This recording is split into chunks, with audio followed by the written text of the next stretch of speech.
Matthieu, chapitre 3. À cette époque-là, parut Jean-Baptiste, qui prêchait dans le désert de Judée. Il disait : Changez d'attitude, car le royaume des cieux est proche.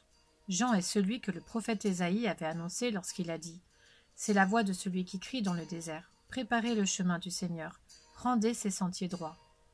Jean portait un vêtement en poil de chameau et une ceinture de cuir autour de la taille.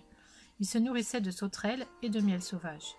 Les habitants de Jérusalem, de toute la Judée et de toute la région du Jourdain se rendaient vers lui. Reconnaissant publiquement leurs péchés, ils se faisaient baptiser par lui dans les eaux du Jourdain. Cependant, quand il vit beaucoup de pharisiens et de sadducéens venir se faire baptiser par lui, il leur dit : Race de vipères, qui vous a appris à fuir la colère à venir ? Produisez donc du fruit qui confirme votre changement d'attitude, et ne vous avisez pas de dire en vous-même : Nous avons Abraham pour ancêtre. En effet, je vous déclare que de ces pierres, Dieu peut faire naître des descendants à Abraham.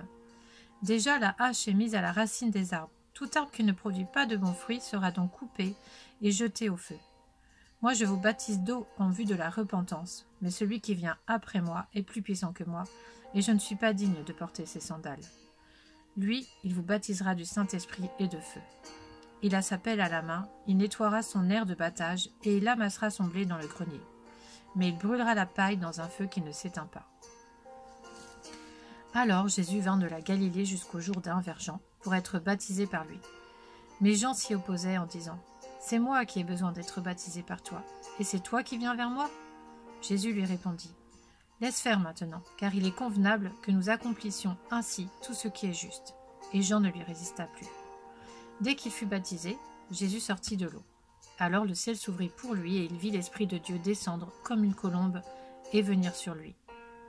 Au même instant, une voix fit entendre du ciel ces paroles : Celui-ci est mon Fils bien-aimé, qui a toute mon approbation.